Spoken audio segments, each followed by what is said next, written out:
ভোটের আগে রাজনীতির রকম সকম দেখে অবধারিতভাবে রবীন্দ্রনাথের লাইন মনে পড়ে যায়। কথা চাই হাঁকে কথার বাজারে, কথাওলা আসে ঝাঁকে ঝাঁকে হাজারে হাজারে। দেখুন, রাজনীতিবিদরা যে কথার কারবারই তা আর কে না জানে। আর ভোটের মুখে কথা নিয়েই যত কথা। আর জোড়া রথযাত্রার সূচনা করতে রাজ্যে এসে জেপি নাড্ডা অভিযোগ করলেন, মমতা বন্দ্যোপাধ্যায় এবং অভিষেক বন্দ্যোপাধ্যায় বাংলার সংস্কৃতি নষ্ট করে দিচ্ছে। তৃণমূল নেতৃত্বের ভাষা সংস্কৃতি নিয়ে প্রশ্ন তোলার পাশাপাশি বিজেপি সভাপতি আবার অভিষেক বন্দ্যোপাধ্যায়কে বললেন, অল্প বয়সে ক্ষমতা পেয়ে বকে যাওয়া ছেলে। উল্টো দিকে মমতা বন্দ্যোপাধ্যায় বলছেন, বিজেপি ভোটের আগে চুরি করা টাকা নিয়ে বাংলায় আসছে, তারা বাংলাকে শ্মশানে পরিণত করতে চায়। তবে শুরুতেই আপনাদের দেখাবো ভোটের আগে জমজমাট বাকযুদ্ধ। বিষয় বঙ্গ সংস্কৃতি।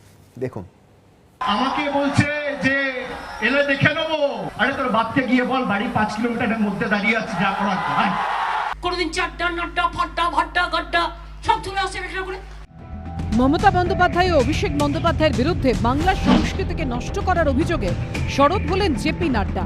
তারাপীঠ ও ঝাড়গ্রাম দু জায়গাতেই রথযাত্রার উদ্বোধন করতে গিয়ে তার নিশানায় তৃণমূলের দুই শীর্ষ নেতৃত্বের ভাষণের ভাষা। संस्कृति के नाम लेना हो तो ममता जी ने मेरे नाम के साथ साथ विशेषण जोड़ दिए। जोड़े कि नहीं जोड़े? ये बंगाल की संस्कृति है क्या? अभी देखिए, ये तो है पीसी का हाल। अब भाईपो का सुन लो। सुधेंदु के पूज्य पिताजी के लिए जो शब्द बोले वो बंगाल को कलंकित करता है।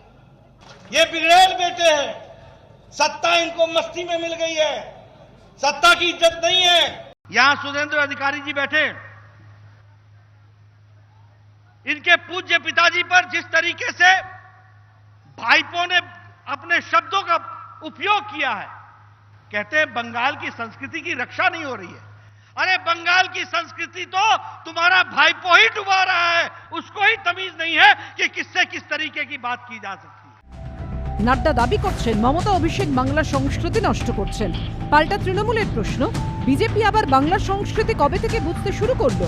দলনেত্রী কিংবা যুব তৃণমূল সভাপতির ভাষার মধ্যে কোনো দোষ দেখতে পাচ্ছে না তারা। আজও ভারতবর্ষের সংস্কৃতির রাজধানী বাংলা, এর সম্পর্কে নাড্ডাজি কতটুকু জানেন? নাড্ডাজি নাকি কদিন আগে এসে বলে গেলেন না, তার আগে অমিত শাহজিও বলেছিলেন যে রবীন্দ্রনাথের জন্মস্থান বোলপুর শান্তিনিকেতন, তাদের কাছ থেকে বাংলাকে সংস্কৃতি শিখতে হবে, শিক্ষার পাঠ নিতে হবে। আপনারা যখন বয়স্ক নেতারা এসে আপনাদের থেকে কত কম বয়সী আমাদের যুবনেতাকে কোনো প্রমাণ ছাড়া, তাকে একের পর এক অভিযোগে কোনো প্রমাণ ছাড়া কালিমা লিপ্ত করছেন, সেটাও তো একটা সংস্কৃতি।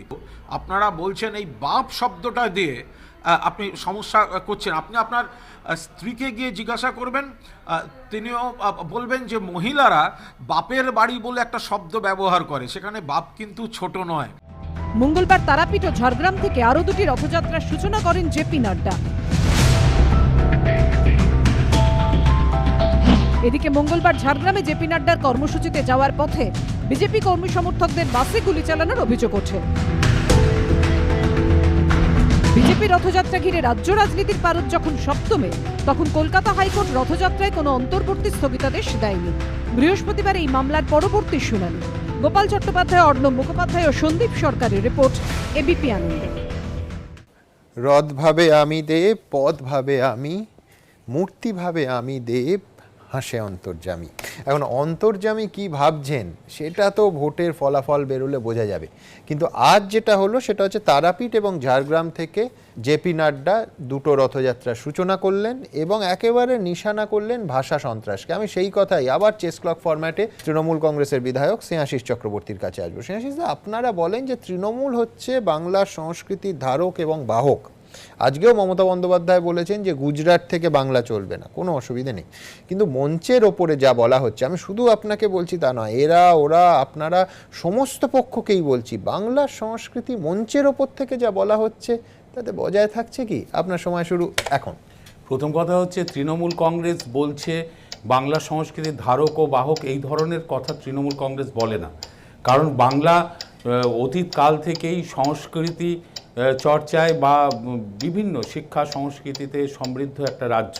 কারণ এই বাংলা না, কিন্তু আপনি যখন বলছেন যে বিজেপি বাংলা সংস্কৃতির কিচ্ছু বোঝে না, বঙ্গ সংস্কৃতির কোনো যোগ নেই তাদের সঙ্গে, তার মানেই তো বলে নিচ্ছি, আমরা এই সংস্কৃতিপূর্ণ যে বাংলা, তাতে যে সমস্ত মনীষীরা জন্মেছিলেন, রবীন্দ্রনাথ ঠাকুর, নজরুল ইসলাম থেকে শুরু করে বিবেকানন্দ, নেতাজি, আমরা তাদের স্মরণ করি, আমরা তাদের বর্তমান প্রজন্মের কাছে তুলে ধরার চেষ্টা করি, এটা হচ্ছে বিষয়। কিন্তু বিজেপি বাংলা সংস্কৃতি সম্বন্ধে কি জানে? আজকে ভোটের সময় এরা সারা বছর ঝড় জল বৃষ্টি আমপান, কোনো সময় করোনা, কোনো সময় এই নেতাদের দেখা যেত না।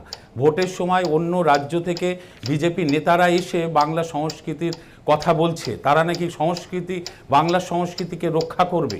আজকে এই যে নাড্ডা সাহেব থেকে শুরু করে, সেদিনও উনি বলে গেলেন যে বিবেকানন্দ ঠাকুর বলে কে বাংলায় কোন মনীষী জন্মেছিলেন আমার ধারণা নেই, এবং এই রবীন্দ্রনাথ ঠাকুরের জন্মস্থান থেকে কোনো কিছুই এদের কোনো বাংলার সংস্কৃতি সম্বন্ধে এদের কোনো আইডিয়া নেই।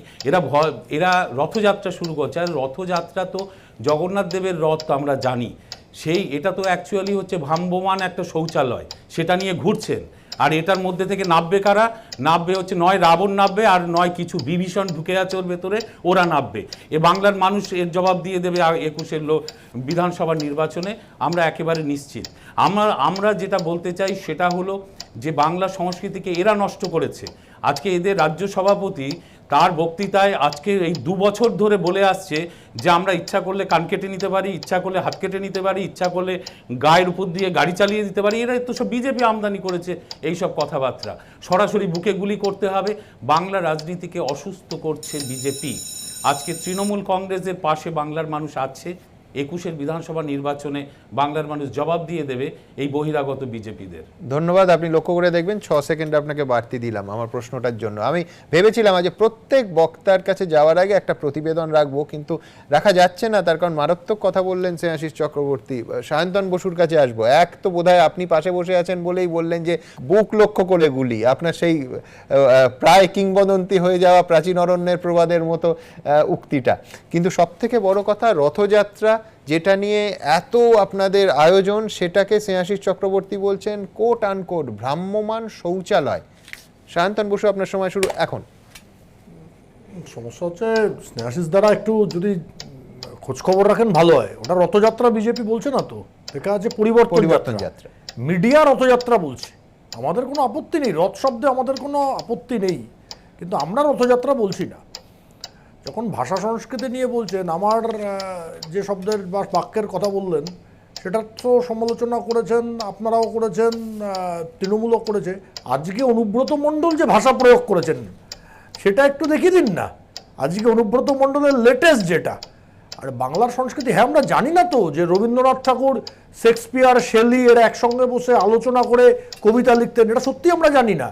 আমরা তো জানি না যে পশ্চিমবঙ্গের বিধানসভায় সতীদাহ নিবারণ অ্যাক্ট পাশ হয়েছিল, আমরা সত্যি এগুলো জানি না। আমরা বাংলার ক্ষেত্রে কম জানি, কারণ আমাদের পশ্চিমবঙ্গের আমাদের পার্টির যিনি প্রতিষ্ঠাতা, তাকে পশ্চিমবঙ্গের প্রতিষ্ঠাতা বলা হয় ডক্টর শ্যামাপ্রসাদ মুখার্জি। তার হয়তো জ্ঞান গম্যি কম ছিল, তার থেকে বরং আজকের দিনে যিনি যুবরাজ আছেন, যিনি পিসিমণি আছেন, তাদের জ্ঞান গম্যি বেশি। আর এখানে তৃণমূলের মুখপাত্র বাপ শব্দের দারুণ প্রতিক্রিয়া দিলেন। আমার তো মনে হচ্ছে যে আজ থেকে বাংলা ডিকশনারিতে এই শব্দটার একটা নতুন লাইন যুক্ত করতে হবে।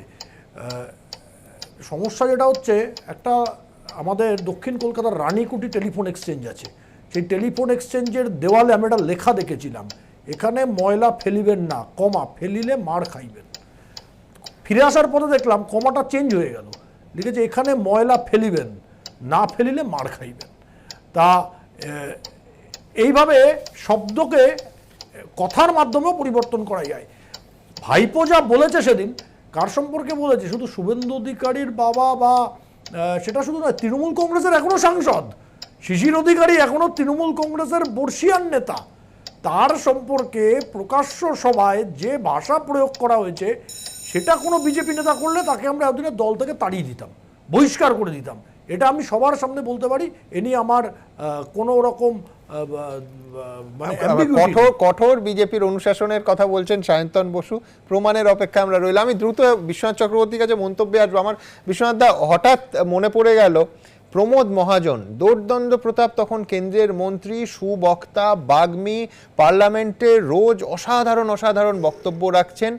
সেই প্রমোদ মহাজন কলকাতায় সম্ভবত ব্রিগেডে সম্ভবত বললাম, আমার এক্স্যাক্ট লোকেশনটা মনে নেই, সেখানে বামফ্রন্ট সরকার তখন ক্ষমতাসীন, এসে বলেছিলেন বাপ কা মাল হ্যায় ক্যা, রাজ্যের অ্যালটেড বাজেট সম্পর্কে। আমার মনে আছে পরের দিন মহাকরণে দাঁড়িয়ে তৎকালীন অর্থমন্ত্রী অসীম দাশগুপ্ত তার প্রতিক্রিয়া দিয়েছিলেন এবং বামফ্রন্টের মুখপাত্র তন্ময় দা এই অনুষ্ঠানে যোগ দেবেন, দিনের পর দিন লিখেছিল ওই বাপ শব্দের প্রয়োগ নিয়ে, যে বাপ কা মাল হ্যায় ক্যা, রাজ্য বাজেটে অর্থ দেয়া হচ্ছে সেটা কারুর পিতৃপুরুষের নয়। এইবার সেই নিয়ে ব্যাখ্যা, অপব্যাখ্যা, অভিযোগ, পাল্টা অভিযোগ দিনের পর দিন ধরে চলেছিল। সুতরাং রুচি এবং সংস্কৃতি নিয়ে বিতর্ক হওয়া ভালো, কিন্তু আমি বলছি যে শুধুমাত্র অভিযোগের আঙুলটা উল্টো দিকে যখন কেউ রাখছেন, বোধহয় যিনি বলছেন, যারা বলছেন, নিজের দলের দিকে তাকালেও বঙ্গ সংস্কৃতি রক্ষা পায়। আপনার কি মনে হয়? সময় শুরু এখন।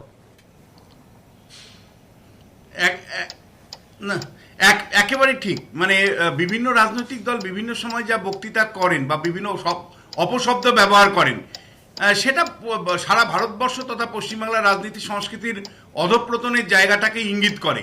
50-60 দশকের রাজনীতি তীব্র ছিল কংগ্রেসের সাথে বামেদের, কিন্তু সেই সময় কিন্তু ভাষা ব্যবহারের কিন্তু শালীনতা কিন্তু আমরা দেখেছি। এখানে অভিষেক বন্দ্যোপাধ্যায়ের ক্ষেত্রে বিষয়টা দুটো জায়গা থেকে কোনো কারণে যোগাযোগ বিচ্ছিন্ন হয়ে গেছে। আমরা আবার বিশ্বনাথ চক্রবর্তীর সঙ্গে যোগাযোগের চেষ্টা করবো। তার আগে একটা প্রতিবেদন দেখিয়ে দেবো। লালগড়ে অ্যাম্বুলেন্সের মধ্যে ফুল, হ্যাঁ ফুলই, তবে অ্যাম্বুলেন্সের মধ্যে। আমি প্রতিবেদনটা দেখিয়ে তারপর অবশ্যই অন্য অতিথিদের কাছে আসবো।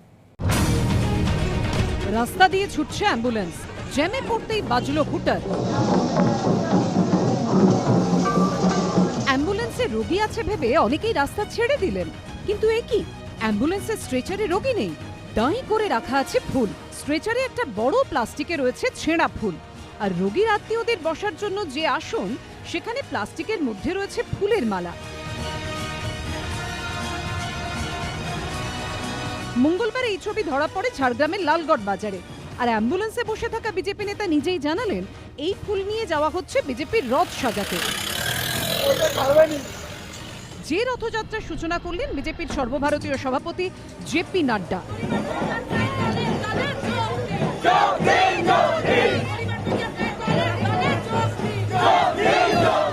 কিন্তু অ্যাম্বুলেন্সে করে রথের জন্য ফুল কেন নিয়ে যাওয়া হচ্ছে, সাফাই দিলেন বিজেপি নেতা।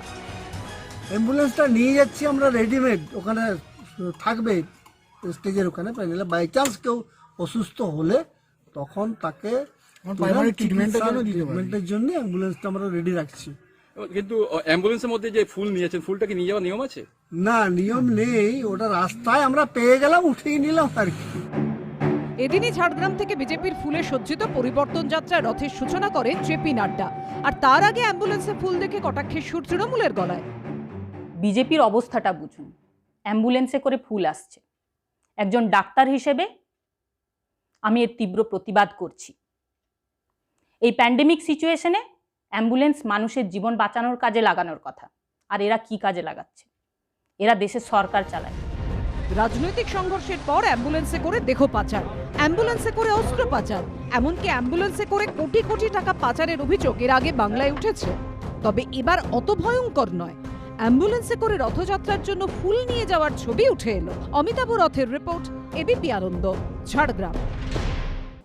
শান্তনবাবু, আমি মানছি যে অ্যাম্বুলেন্সে করে এর আগে বাংলায় কোটি কোটি টাকা পাচার হয়েছে, এই অভিযোগ উঠেছে। অ্যাম্বুলেন্সে করে সিপিএমের সময় তপন শুকুর তারা মৃতদেহ পাচার করছে, এই অভিযোগ উঠেছে। অ্যাম্বুলেন্সে করে অস্ত্র নিয়ে যাওয়ার অভিযোগ তো এক নয়, একাধিকবার উঠেছে। সেই তুলনায় ফুল খুব তুলনামূলকভাবে নির্দোষ বিষয়, কিন্তু তা বলে মুমূর্ষু রোগীর জায়গায় নেতার যাত্রা সাজানোর জন্য ফুল। আমি আপনার সঙ্গে একমত যে না হলেই ভালো হয়, কিন্তু এখানে দেখতে হবে এমন কোনো পেশেন্ট ছিল কিনা যে অ্যাম্বুলেন্সটা পেলো না কারণ ফুলের জন্য পেলো না, সেটা হলো অপরাধ হয়েছে। কিন্তু এমন কোনো কিছু তো ইনফরমেশন আপনারাও দেখাচ্ছেন না, আমাদের কাছেও নেই। তার জন্য আমি বলবো যে না হলেই ভালো হতো, কিন্তু যেহেতু অ্যাম্বুলেন্সটা আইডিয়াল অবস্থায় ছিল, ব্যবহার করেছেন। ব্যাপারটা হচ্ছে যে সত্যি অ্যাম্বুলেন্সে ফুল নিয়ে যাওয়া যায় না, এটা বিজেপির যিনি অ্যাম্বুলেন্সে রয়েছেন সেই বোধটা তার নেই।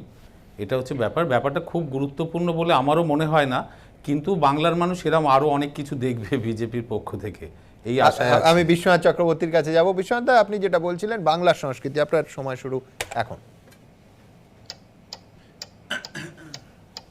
না, আমি বলছি যে 50-60-এর দশকে কিন্তু রাজনীতির তীব্রতা ছিল, মানে বিধানসভার ভেতরে বা বিধানসভার বাইরে, কিন্তু আমরা সেই সময় বাম নেতা বিরোধী দল হিসাবে বা শাসক দল বিধান রায়ের নেতৃত্বে কংগ্রেসের, তারা কিন্তু যে ভাষা ব্যবহার করেছে সেই ভাষা কিন্তু যথেষ্ট শালীন ছিল, পার্লামেন্টারি ডেমোক্রেসির পক্ষে সহায়ক ছিল। বলা যায় যে বাম আমলেও যদি আপনি দেখেন যে কিছু ব্যতিক্রম নিশ্চয়ই ছিল, অনিল বসুদের মতন লোক, কিন্তু সামগ্রিকভাবে আমি প্রিয়রঞ্জন দাসমুন্সিকে কোনোদিন খারাপ কথা সেইভাবে বলতে শুনিনি। আমি প্রণব মুখার্জির মুখে কোনোদিন খারাপ কথা শুনতে দেখিনি। আমি জ্যোতি বসুকে কয়েকটা ক্ষেত্র বাদ দিলে খুব কম, দীর্ঘ শাসন 23 বছরের শাসনে খুব কমই দেখেছি। কিন্তু এটা অস্বীকার করার উপায় নেই, গত 10 বছরের ভাষা কার্যত সন্ত্রাসে পরিণত হয়েছে।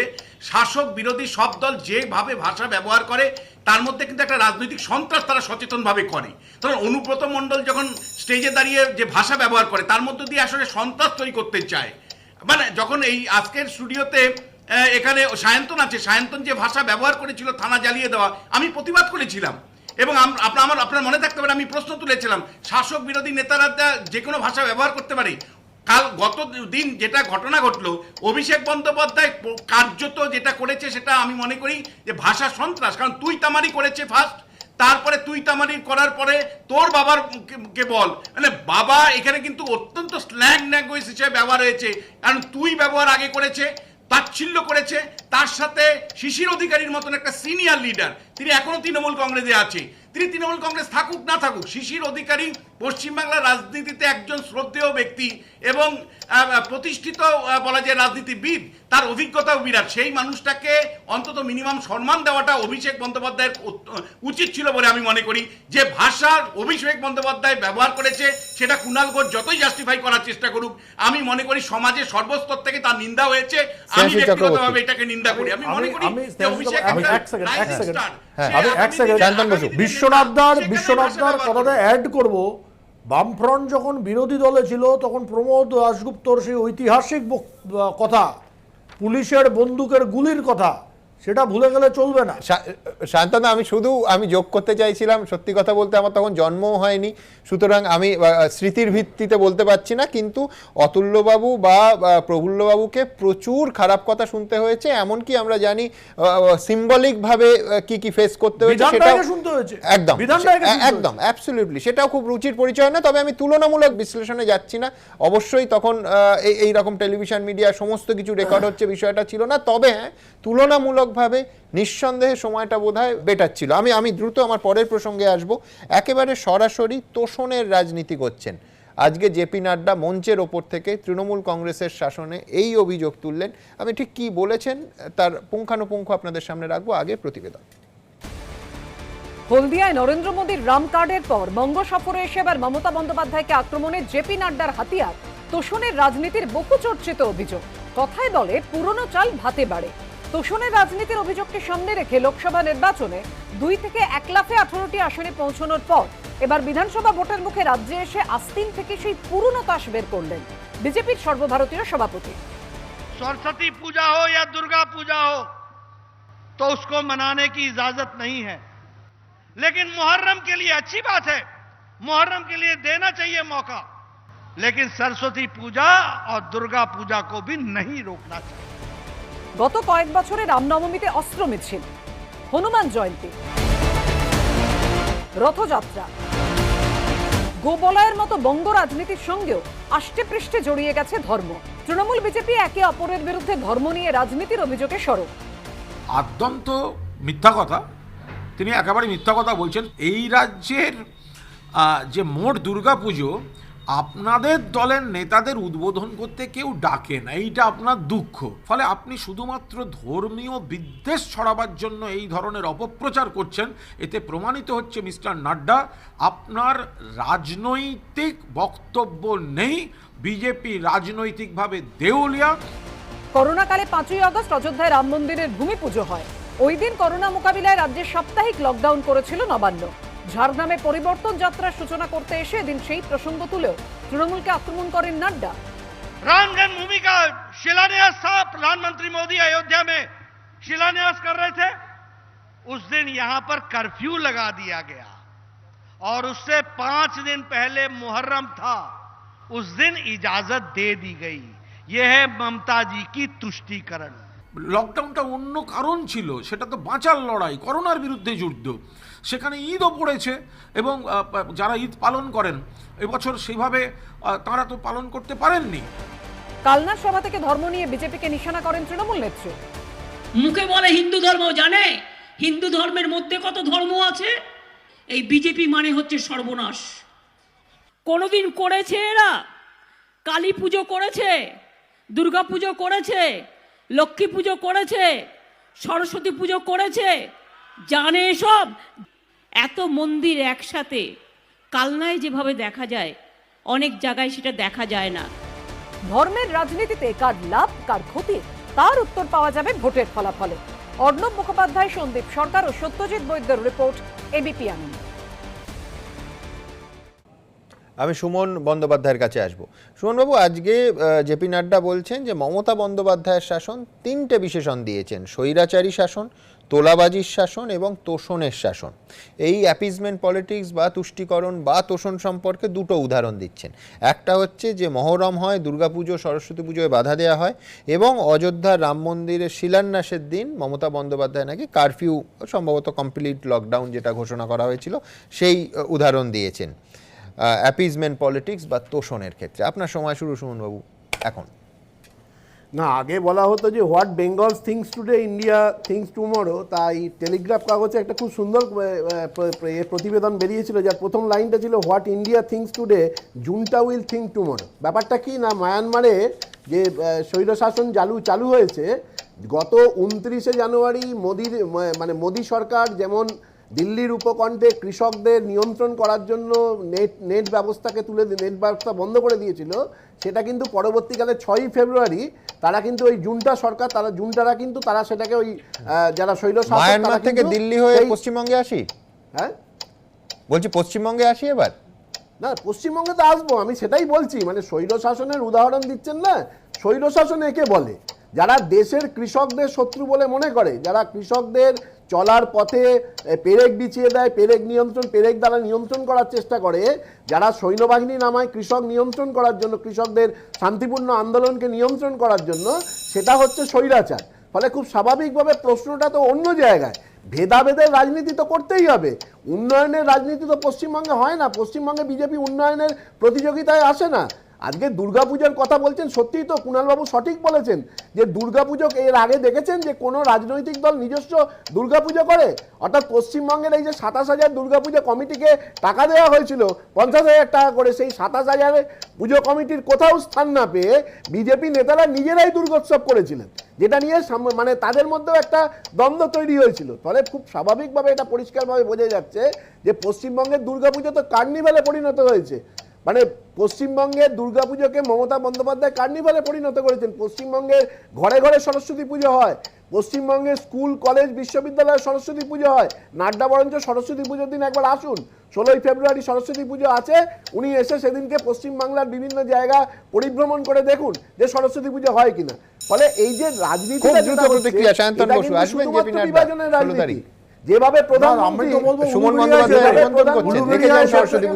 হয়ে গেছে সময় হয়ে গেছে, এই হচ্ছে স্বৈরতন্ত্রের নিদর্শন, এই হচ্ছে স্বৈরতন্ত্রের নিদর্শন, ফ্যাসিস্টের নিদর্শন। একজনই বলবেন ফ্যাসিস্ট বলছেন। আমাদের বক্তব্য পরিষ্কার, নাড্ডাজি আসলে আমরা উলুবেড়িয়ায় নিয়ে যাব, যেখানে নবী দিবস পালন করতে দেওয়া হয়নি বলে সেই স্কুলে সরস্বতী পুজো বন্ধ হয়েছে। আমরা বীরভূমে নিয়ে যাব, যেখানে সরস্বতী পুজো বন্ধ করে দেওয়া হয়েছে। অবশ্যই আমরা দেখাবো, এরকম তো আমরা সম্মেলন করাবো, যেখানে যেখানে সরস্বতী পুজোকে বন্ধ করা হয়েছে, কোথাও নবী দিবসের নাম করে, কোথাও দুর্গা পুজোর বিসর্জন বন্ধ হয়েছে, মহরমের মিছিল যাবে বলে, এই সমস্ত জায়গার সমস্ত তথ্য, ছবি, ইনফরমেশন আমাদের কাছে আছে। কলকাতা কতটা আর বলতে দিন না, এই হচ্ছে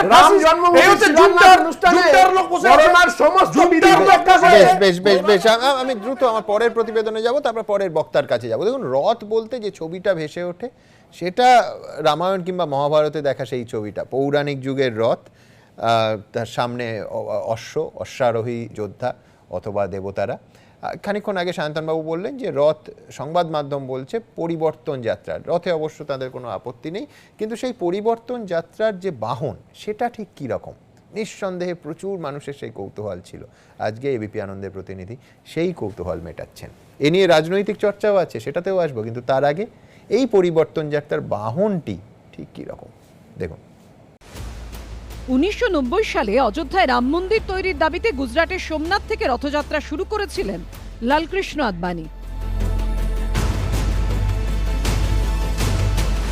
তারপর পেরিয়ে গেছে তিনটে দশক।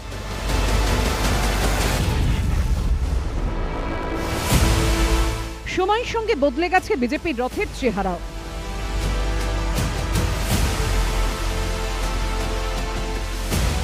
মঙ্গলবার বীরভূম ও ঝাড়গ্রাম থেকে দুটি রথযাত্রার সূচনা করেন বিজেপির সর্বভারতীয় সভাপতি জেপি নাড্ডা। বিজেপির আজকের রথ আদতে বিরাট এয়ার কন্ডিশনড একটি বাস, যার সারা গায়ে গেরুয়া রঙে বিজেপির কর্মসূচির স্টিকার।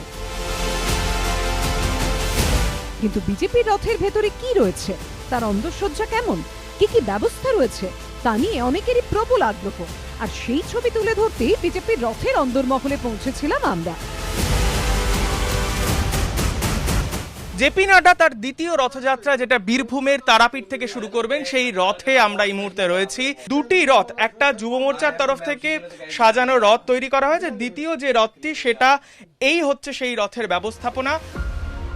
বিজেপির বাহনের অন্দরসজ্জা ঝাঁ চকচকে, ভেতরে বসার জন্য রয়েছে 6টি আসন। এই হচ্ছে রথের ভেতরের ছবি, যেটা দেখে বুঝতে পারছেন। এই হচ্ছে তার জানলা, যেখান থেকে বাইরের দৃশ্যও দেখা যাবে। নেতা এখানে বসতে পারেন, যারা মানুষ যারা দেখতে আসবেন তাদের সঙ্গে কথাও বলতে পারেন।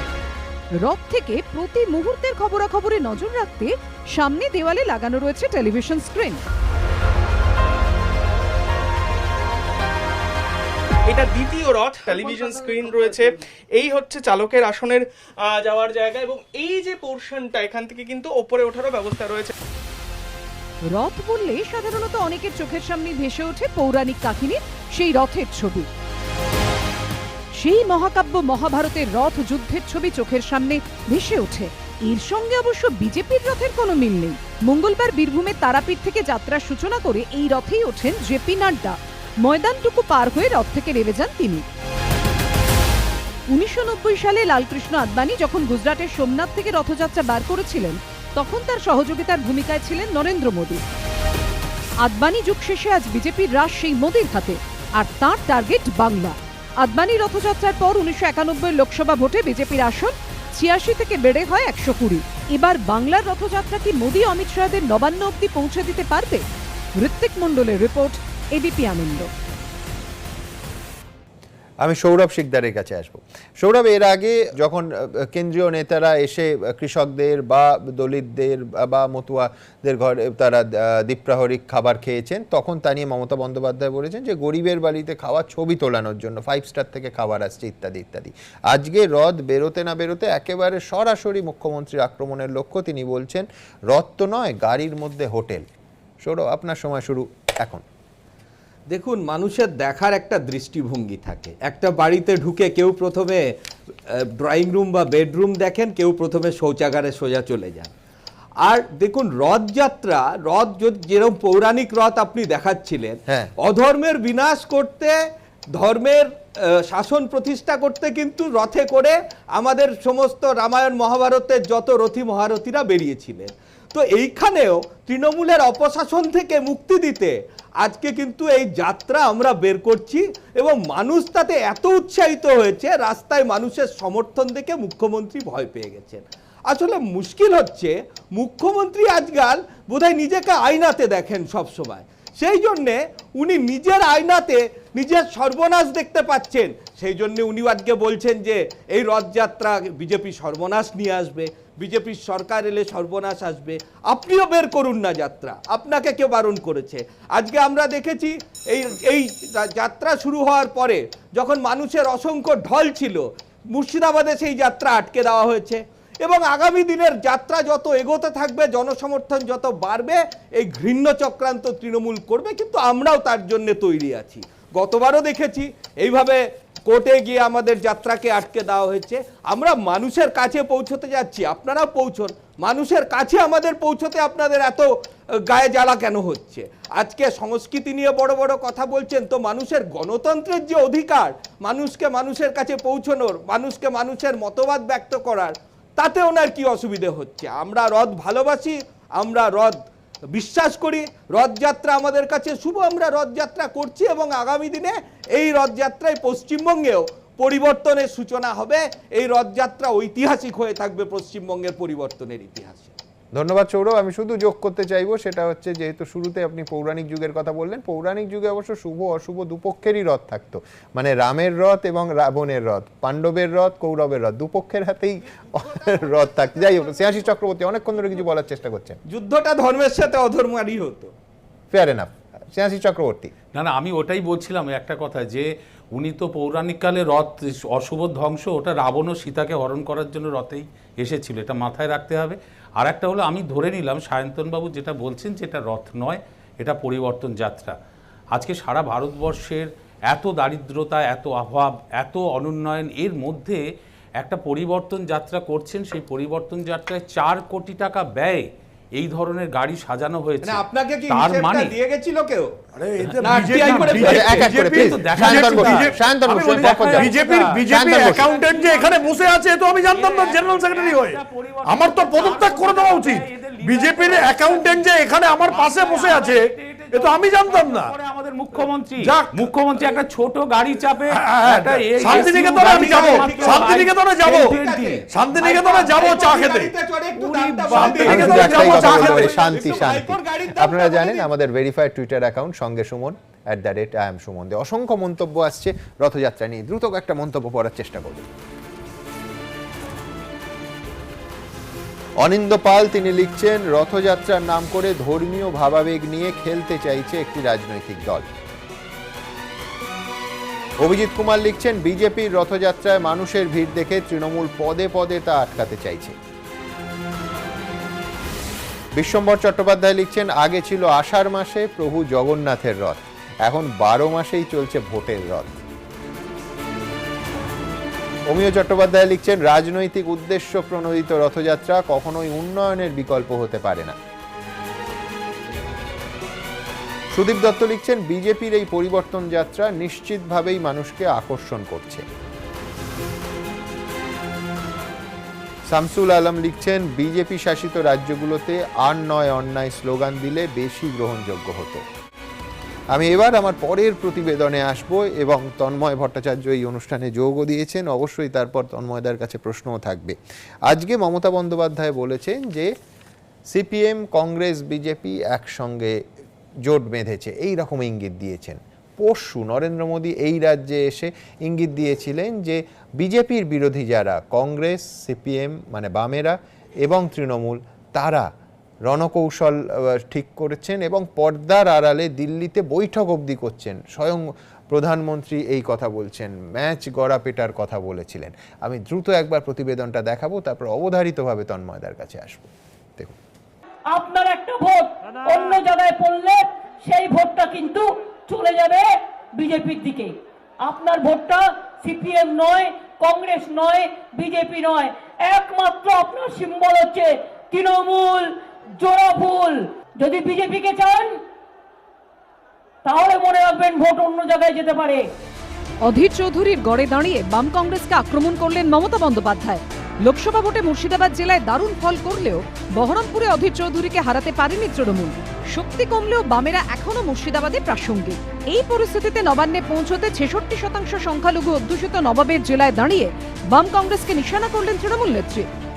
কংগ্রেস জেতবার জন্য বড় বড় কথা বলবে, বিজেপিকে লড়তে পারে না, লড়ে না, বিজেপিকে লড়তেও চায় না। সিপিএম ও বিজেপির বড় বন্ধু, বিজেপিকে সিপিএম লড়তে পারবে না, কংগ্রেস লড়তে পারবে না। বিজেপিকে লড়ে বাংলায় সরকার গঠন করে তৃণমূল কংগ্রেস মা মাটি মানুষকে উৎসর্গ করবে, মা ভাই বোনদের উদ্দেশ্যে উৎসর্গ করবে। 2011 বিধানসভা ভোটে মুর্শিদাবাদের 22টি বিধানসভা কেন্দ্রের মধ্যে শুধু সাগরদিঘিতে জয়ী হয় তৃণমূল। 2016-তে মুর্শিদাবাদের মাত্র 4টি আসনে জয়ী হয় তৃণমূল। এরপর শুভেন্দু অধিকারীকে সেনাপতি করে মুর্শিদাবাদে কংগ্রেসের ভাঙন ধরিয়েছিল তৃণমূল। কিন্তু সার্বিকভাবে মুর্শিদাবাদের মন কি জয় করতে পেরেছে শাসক দল? প্রত্যেকটা প্রোগ্রামে আমি কিন্তু মুর্শিদাবাদে আগে আসতাম, তারপরে আস্তে আস্তে মুর্শিদাবাদ টোটালটাই কংগ্রেস হয়ে গেল। আমি তৃণমূল কংগ্রেস তৈরি করলাম, কিন্তু একজনকেও পেলাম না তৃণমূল কংগ্রেসের এমএলএ। তারপরে আমার 4 জন এমএলএ হলো। তারপরে অনেকে যারা কংগ্রেস করতেন বা সিপিএম অন্যান্য দল করতেন তারা আমাদের সাথে এসছেন, এবং আগামী গত নির্বাচনে মুর্শিদাবাদের মানুষ আপনারা কিন্তু 3টে লোকসভা সিটের মধ্যে 2টো লোকসভা সিট আমাদের উপহার দিয়েছেন। মনে রাখবেন, আপনাদের একটা একটা করে ভোট পড়বে আর মামাটি মানুষের সরকার তৈরি হবে। দুদিন আগে হলদিয়ায় দাঁড়িয়ে বাম কংগ্রেস আর তৃণমূলের মধ্যে ম্যাচ ফিক্সিং এর অভিযোগ তোলেন নরেন্দ্র মোদী। खेल के अंदर मैच फिक्सिंग होता है, लेकिन अब लेफ्ट, कांग्रेस और तृणमूल मिलकर राजनीति में पर्दे के पीछे मैच फिक्सिंग कर रहे हैं। এবার মমতা বন্দ্যোপাধ্যায় আবার বিজেপির সঙ্গে বাম কংগ্রেসকে এক সারিতে ফেললেন। মমতা ব্যানার্জির জন্য আজকে বাংলায় এই মেরুকরণের রাজনীতি, এবং বিজেপিকে আনার মূল কারিগর হচ্ছে মমতা ব্যানার্জি নিজে। অর্থাৎ মমতা ব্যানার্জি কেন শাক দিয়ে মার ঝাঁকছেন, যেখানে যেমন সেখানে সেমন মিথ্যে কথা বলে বেড়াচ্ছেন কেন? ছাত্র যুবরা পদযাত্রা করবে তার অনুমতি নেই, রথযাত্রা করবে তার অনুমতি আছে। এখানেই বোঝা যায় যে যোগসাজশ, আর সেটাকে ধামা চাপা দেওয়ার জন্য যেটা মমতা এতদিন বলতেন সেটা মোদিও বলছেন। যাহা বলেছেন মোদি তাই বলেছেন মমতা, হিজ মাস্টার্স ভয়েস, হার মাস্টার্স ভয়েস। কিন্তু হঠাৎ করে কেন নরেন্দ্র মোদী মমতা বন্দ্যোপাধ্যায়রা বাম কংগ্রেস জোটকে আক্রমণ করতে শুরু করলেন? মোদি চাইছেন বিরোধী পরিষদটা পুরোপুরি দখল করতে, সেই জন্য তিনি বাম কংগ্রেস এবং তৃণমূলকে এক ব্র্যাকেটে ফেলে দিতে চাইছেন, যাতে মমতা বিরোধী যে ভোটটা সেটা বিজেপি পায়। আর মমতা চাইছেন বাম কংগ্রেস বিজেপিকে এক ব্র্যাকেটের মধ্যে ফেলে দিতে, যাতে বিরোধী ভোটটা ভাগ হয়ে গিয়ে সরকার পক্ষের ভোটটা একসাথে থাকে। দলবদল নয়, দিন বদল, এই স্লোগানকে সামনে রেখে বিজেপি তৃণমূলকে টক্কর দিতে নেমেছে বামেরা। সঙ্গী কংগ্রেস, তারা লড়াই দিতে পারবে কিনা? উত্তর মিলবে ভোটের ফলে। উজ্জ্বল মুখোপাধ্যায়, রুমা পাল ও দীপক ঘোষের রিপোর্ট, এবিপি আনন্দ। তন্ময়দা, এ তো ধাঁধা। মমতা বন্দ্যোপাধ্যায় কংগ্রেস, সিপিএম, বিজেপির জোট হয়েছে বলছেন, রাম আর শ্যাম ইত্যাদি বলছেন। পরশু মোদী বলছেন তৃণমূল, সিপিএম এবং কংগ্রেসের জোট হয়েছে, দিল্লিতে গোপন বৈঠক হচ্ছে, রণকৌশল ঠিক হচ্ছে। আজকের গণশক্তি বলছে 230টা আসনে বাম এবং কংগ্রেসের সমঝোতা হয়ে গেছে। কিন্তু প্রশ্ন হচ্ছে, বিরোধীরা প্রশ্ন তুলছেন যে তিসরা কন, বাম এবং কংগ্রেস, সঙ্গে কে, বিজেপি না তৃণমূল? তন্ময়দা, আপনার সময় শুরু এখন। এই দুটো দলের এক দল আমাদেরকে অপ্রাসঙ্গিক বলতো, আর আরেক দল বলতো দূরবীন দিয়ে খুঁজতে হয়। আজকে দুটো দলকেই বাম এবং কংগ্রেসের নাম করতে হচ্ছে। মমতা ব্যানার্জির সবচাইতে বড় অপরাধ হচ্ছে এইটা যে তিনি বিজেপিকে এই রাজ্যের মাটি চিনিয়েছেন, এবং 1998-এ দল গঠন করবার পরে বিজেপির সঙ্গে লোকসভায় জোট করেছেন, 99-তে জোট করেছেন, 2001-এ ছেড়ে এসেছেন। তারপরে শেষ 2006 সালের বিধানসভা নির্বাচনে বিজেপি তৃণমূল জোট করে লড়েছিল, এবং বাম সরকার তৈরি হয়েছিল 235টা আসন নিয়ে। সুতরাং বিজেপি তৃণমূল উভয়কে হারানোর ক্ষমতা পশ্চিমবাংলার বামপন্থীদের আছে, এটা প্রমাণিত। এবং এখন আরও বেশি আমরা খুশি এই কারণে যে বামফ্রন্টের সঙ্গে জাতীয় কংগ্রেস এবং সমস্ত ধর্মনিরপেক্ষ শক্তি, তাদের সকলকে এক করে আমরা এই লড়াইটা লড়তে চাইছি। একটু আগে যে বিষয়ের আলোচনা হচ্ছিল সেই বিষয় সম্পর্কে আমি খালি একটা কথা বলবো। 34 বছর বাম সরকার থাকার সময় 7 বছর দুর্গাপূজার 4 দিনের ভিতর মহরম পড়েছিল। কোনো বছর কোনো ধর্মাবলম্বী গোষ্ঠীকে বলতে হয়নি আপনাদেরটা বন্ধ রাখুন, আপনাদেরটা চালু রাখুন। আর এই সরকারকে একবার দশমীর দিন পড়াতেই বলতে হলো। ফলে বোঝা যাচ্ছে যে প্রশাসনটাকে কিভাবে পরিচালনা করলে পরে যে কোনো ধর্ম, সেই ধর্মাবলম্বী মানুষ তার ধর্ম পালন করতে পারেন, এটা বাম সরকারের আমলেই প্রতিষ্ঠিত ছিল। একটাও দুর্গাপূজা কমেনি, একটাও শনি মন্দিরের সামনে ভিড় কমেনি। সুতরাং বামফ্রন্ট এবং জাতীয় কংগ্রেস এবং তার সঙ্গে সমস্ত ধর্মনিরপেক্ষ শক্তির ঐক্য যা গড়ে উঠতে চলেছে এই নির্বাচনকে কেন্দ্র করে, সেটাই যে প্রাসঙ্গিক শুধু নয়, প্রথম শক্তি হিসাবে উঠে আসছে। বিজেপিও সেটা বুঝছে, তৃণমূলও সেটা বুঝছে, আর বুঝছে বলে তাদের এই আক্রমণটা করতে হচ্ছে। আমরা চাই তারা আরও আক্রমণ করুন, মানুষ তাদেরও অতীত জানে, মানুষ আমাদেরও অতীত জানে। বিশ্বনাথ চক্রবর্তী, একটা জায়গায় আমি তন্ময়দার সঙ্গে সম্পূর্ণ একমত, সেটা হচ্ছে এতদিন যাদের সম্পর্কে বলা হতো দূরবীন দিয়ে দেখতে হয়, খুঁজে পাওয়া যাচ্ছে না, বিজেপি তৃণমূল দুপক্ষই বলতো, হঠাৎ মঞ্চের ওপর থেকে একেবারে শীর্ষস্থানীয় নেতা নেত্রী, স্বয়ং প্রধানমন্ত্রী, স্বয়ং মুখ্যমন্ত্রী উল্লেখ করছেন। বামেদের কোথাও কি বামেদের নিয়ে ভয় বাড়ছে? তার কারণ রামের ভোট যদি বাম কেটে নেয় বা ফেরত যায় বামে, তাহলে বিজেপির ভোট বাক্সে সমস্যা, সেই জন্য প্রধানমন্ত্রী অ্যাড্রেস করছেন। বিশ্বনাথ চক্রবর্তী, দুটো শিবিরেই কিন্তু ভয়, মানে বামেরা সরকার গঠন হয়তো করতে পারবে না, কিন্তু বামেদের প্রাপ্ত ভোটের উপর ভিত্তি করে তৃণমূল কংগ্রেস না বিজেপি এগিয়ে থাকবে সেটা অনেকটাই নির্ভর করবে, এবং অনেকটাই গুরুত্বপূর্ণ শক্তি বাম। সেই দিক থেকে কেন নরেন্দ্র মোদীকে বলতে হচ্ছে বাম কংগ্রেসের ঐক্যের কথা, বা বাম কংগ্রেস তৃণমূলকে সঙ্গে নিয়ে ষড়যন্ত্রের কথা বলা, পলিটিক্যাল ষড়যন্ত্রের কথা বলতে হচ্ছে? কারণ নরেন্দ্র মোদী জানে যে বিরোধী ভোটটা যদি স্প্লিট হয়ে থাকে, বিভক্ত হয়ে থাকে, তাহলে বিজেপির কোনো চান্স নেই। 2016 সালের বিধানসভা নির্বাচনে বিজেপি 10% ভোট যদি না পেত, তাহলে বাম কংগ্রেস কিন্তু 140-এর কাছাকাছি আসন পেতে পারত।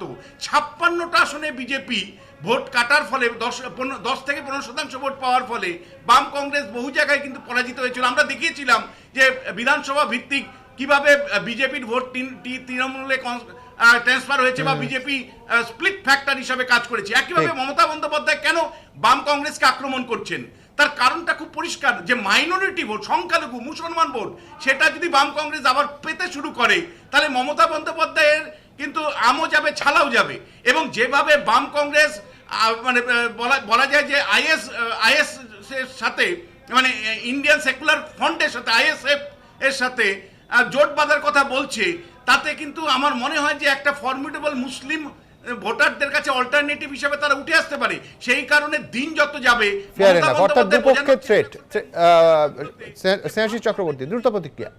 হ্যাঁ, দেখুন, ব্যাপারটা হচ্ছে, আমি তন্ময় বাবুকে একটু স্মরণ করিয়ে দিই যে তৃণমূল কংগ্রেস বিজেপিকে পশ্চিমবঙ্গে এনেছে 98 সালে। 89 সালে বিশ্বনাথ প্রতাপ সিংকে মাঝখানে রেখে জ্যোতিবাবু এবং এলকে আদবানি এই ইয়েতে ব্রিগেডের ছবি তুলে একসাথে এক ফ্রন্টের মধ্যে ছিল, এবং 77 সালেও বিজেপির সাথে সিপিএম পার্টি কিন্তু এক জায়গায় ছিল। এগুলো ভুলে যাবেন না, আপনারা করেছিলেন। আচ্ছা, তারপর হচ্ছে, হ্যাঁ, এবার বলে দিচ্ছি যে আমি জানি না আলিপুরের মতো তুলনা করো কেন স্নেহাশী। হ্যাঁ, এবার আমি কথা বলছি, আমাকে বলতে দিন। আপনার সময় আমি বলিনি, আপনার সময় বলিনি তো, জন্মদিনে একসঙ্গে হাত ধরেছে, আমি বলিনি। আমি বলছি যে আলিমুদ্দিন স্ট্রিট থেকে কিনা আমি জানি না, তোমার মেয়ের সংঘ পরিবারের অফিস থেকে আগে রাম পরে বাম, এই স্লোগান কোথা থেকে এলো? কোথা থেকে এলো 19 লোকসভা নির্বাচনে? আপনাদের 1.5 কোটি ভোট কোথায় গেল? আপনারা কোথায় গেল? ভোট শেয়ার কোথায় গেল? একটু বলি, আমার খুব অবাক লাগছে। আমি এককালে তন্ময়ের বিরুদ্ধে মানুষ তৃণমূলকে হারাতে চেয়েছে। এককালে তন্ময় দ্বারা তো বলতেন যে কংগ্রেসের কালো হাত ভেঙে দাও, গুড়িয়ে দাও। কংগ্রেসীরা বলতো যে আমাদের এত কর্মীকে মেরেছে, সত্যি মেরেছিলেন, গলায় কই মাছ ঢুকিয়ে খুন করেছেন, কত মিছিল, বাংলা বন্ধ হয়েছে কত। আমার এখনো মনে আছে, আমাদের ছোটবেলায়, তখন তৃণমূল কংগ্রেস হয়নি, মোটামুটি মাঝে কংগ্রেসের ডাকে বাংলা বন্ধ হতো সিপিএম এর অত্যাচারের প্রতিবাদে। এখন সেই যারা এত শত্রু ছিলেন তারা এখন বন্ধু হয়েছেন। লক্ষ্যটা কি দেখুন, শ্রেয়াশিসদা আর তন্ময়দা দুজন বিধায়কের মধ্যে ঝগড়া হচ্ছে, বিজেপিকে কারা এনেছে, এত বন্ধু ছিল বিজেপি এবং তৃণমূল, এখন বিজেপিকে আনাতেই সর্বনাশটা হচ্ছে। আমরা মিলে জুলে খাচ্ছিলাম, ভালো ছিলাম, একসঙ্গে বেশ ফিস্টি করে খাচ্ছিলাম, মাঝখান থেকে বিজেপি ঢুকে গেল, তুমি এনেছো, এটা নিয়ে লড়াই। আসলে সমস্যা হচ্ছে যে বিজেপি ঠেকাও, নিজেদের বাঁচাও। তার জন্য বিজেপিকে আটকানোর জন্য সব একজোট হবে। তন্ময়দা বলতে পারবেন কোনো কারণে যদি হাং অ্যাসেম্বলি হয়, মমতা ব্যানার্জিকে ওনারা মুখ্যমন্ত্রী বলে স্বীকার করবেন না? বলতে পারবেন? আমার একটা কথা বলার আছে। আরে বিজেপি করবে তো মমতাকে মুখ্যমন্ত্রী, মমতা তো বিজেপিতে যোগ দেবে। তোমরা তো লাইন খুলে রেখে দিয়েছো, শুভেন্দুকে নিয়ে, মুকুল রায়কে নিয়ে। মমতাকে নিতে আপত্তি কি? নিয়ে নাও না। আরে রেজ্জাক মোল্লা মমতা তো তোমাদের প্রজেক্টের মুখ্যমন্ত্রী, নিয়ে নাও। রেজ্জাক মোল্লা নামের আমি ভদ্রলোক যাকে সম্ভাবনা আরাবুল শিল্প পিটিয়েছিল। বলেছি, ঠিক এতটা সম্ভাবনা বুঝতে পারিনি। তন্ময়দা কিন্তু with a very serious note, শান্তনবাবু যে প্রশ্ন করছেন, ধরুন ত্রিশঙ্কু অবস্থা, সেখানে মমতা বন্দ্যোপাধ্যায়কে বাম এবং কংগ্রেস সমর্থন করতে পারে বিজেপিকে দূরে রাখতে? না, আমি আমার একটা কথা মানে পরিষ্কারভাবে জানতে চাইছি আমি। দেখুন, আমাদের লড়াই তৃণমূল কংগ্রেস এবং বিজেপি উভয় শক্তির বিরুদ্ধে। এদের কাউকে সমর্থনের কোনো প্রশ্ন আমাদের দিক থেকে ছিল না, নেই, হবে না। তন্ময়দা, অবজেক্টিভ প্রশ্ন, মমতা বন্দ্যোপাধ্যায়কে মুখ্যমন্ত্রী হিসেবে সমর্থন করবেন কিনা? আরে সে তো বিজেপি তৈরি করে বসে আছে। আরে বিজেপি সমর্থন না করলে মমতা সরকার করতে পারতো না। আমার তো সিপিআইএম এর প্রতি পরিষ্কার প্রশ্ন আছে। স্টেটমেন্ট শান্ত আর আমার না। আমি একটু বলি, সেটা হচ্ছে যে আমার তো জিজ্ঞাসা এটা যে মানিক সরকার ত্রিপুরাতে যেটা হারে হারে বুঝেছেন, বাংলায় এসে তাই বলছেন যে ত্রিপুরার মানুষ বিজেপিকে চুজ করে ভুল করেছে। বাংলা সিপিএম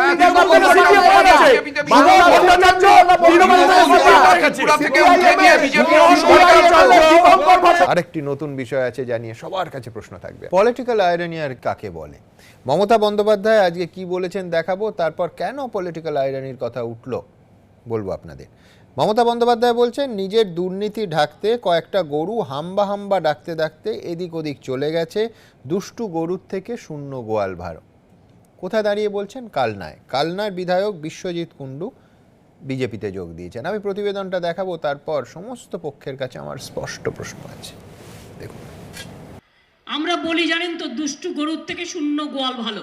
কয়েকটা দুষ্টু গরু ঘেউ ঘেউ করতে করতে, ঘেউ ঘেউ না, হাম্বা হাম্বা ডাকতে ডাকতে ইধার উধার করে বেড়াচ্ছেন নিজেদের দুর্নীতি চাপা দেওয়ার জন্য।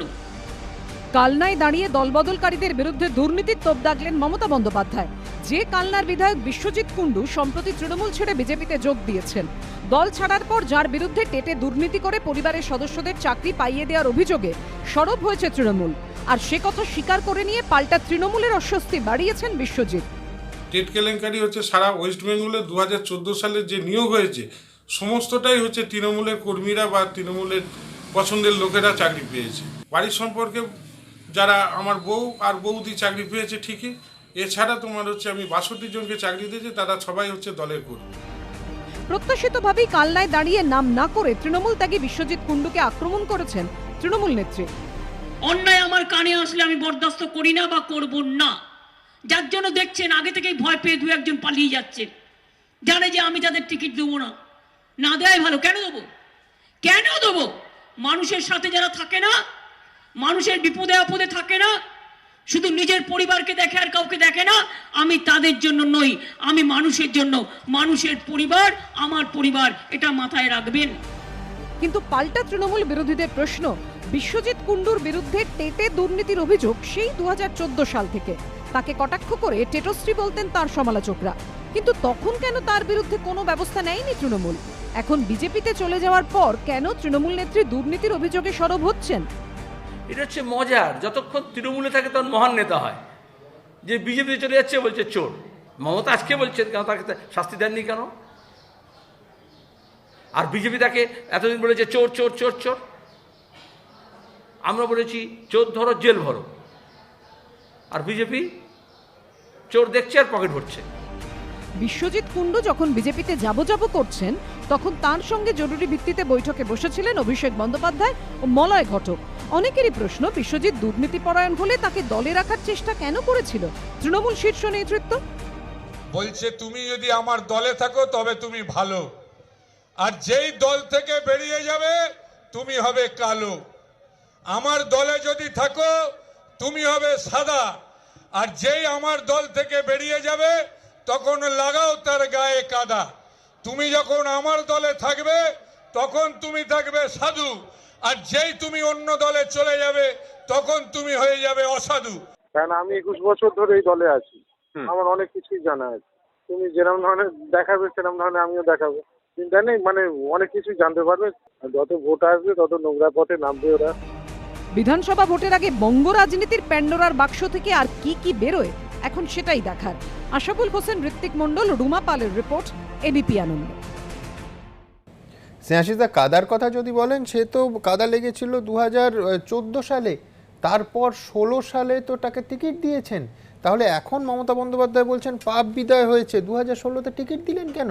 সব থেকে বড় কথা, 6 বছর ধরে তৃণমূল কি ব্যবস্থা নিয়েছে? বিশ্বজিৎ কুণ্ডু যেদিন ছেড়ে গেলেন, ঘোষণা করলেন, তার আগের দিন রাত অবধি এই এবিপি আনন্দ চ্যানেলে সৌগত রায় বুক ফুলিয়ে বলেছেন যে ও দলে থাকবে। শেষ মুহূর্ত অবধি মিটিং হয়েছে, মলয় ঘটক উদ্যোগী হয়েছেন দলে রাখতে। আমি বিস্মিত।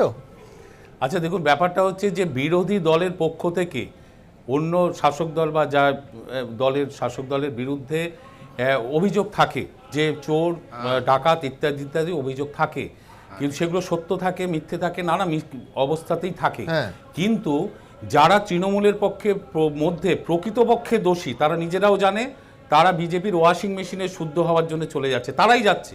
যারা কিন্তু ওয়াশিং মেশিনে যাওয়ার 2 ঘন্টা আগে অবধি তাকে আটকানোর চেষ্টা করছেন, চলে গেলে বলছেন পাপ বিদায় হলো। এই তো বিচিত্র। শুনুন, আমরা চাই না প্রশাসনিক তদন্ত হয়নি কেন?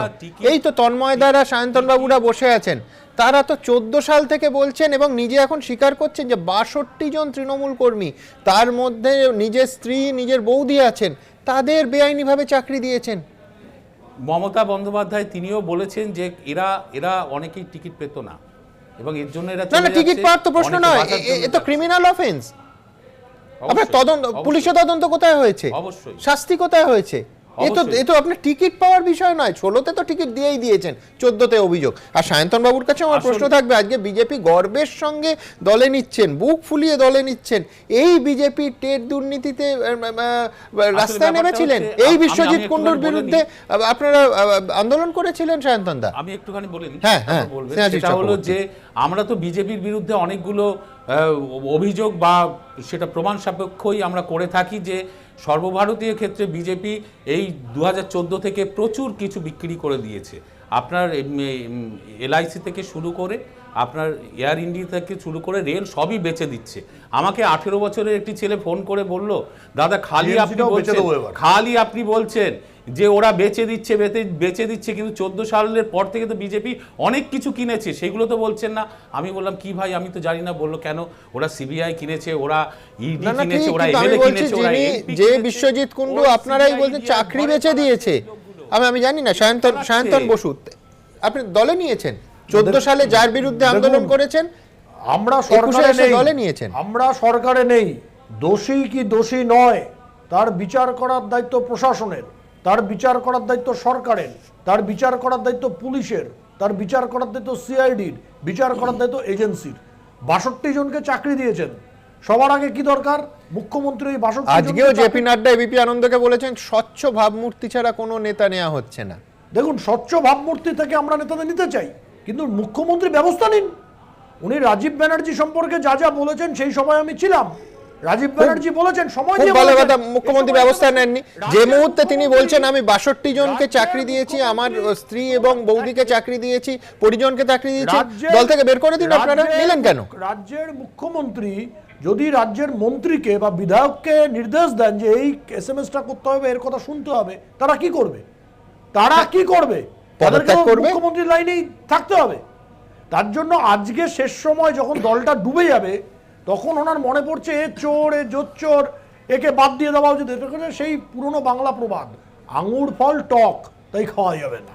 হ্যাঁ, আমার শুধু একটাই প্রশ্ন, নিঃসন্দেহে বিশ্বজিৎ কুণ্ডু স্ত্রী এবং বৌদিকে চাকরি দেওয়ার অনুরোধটা কালীঘাট থেকে কেউ করেননি, নিজে করেছিলেন। রাজীব ব্যানার্জির বক্তৃতাটা শুনুন, মুখ্যমন্ত্রীর SMS এর কথা বলেছেন, মুখ্যমন্ত্রীর ফোনের কথা বলেছেন, কোন সময় করেছেন, এবং বলেছেন আমার কাছে না, আমি 62 জনের দায় বিশ্বজিৎ কুণ্ডু নিতে পারে, নিজের পরিবারের লোকের ফোনটাও কি? 62 জনের চাকরির দায় বিজেপি কোনোভাবে নেবে না, সরকার তাদের বিরুদ্ধে ব্যবস্থা নিক।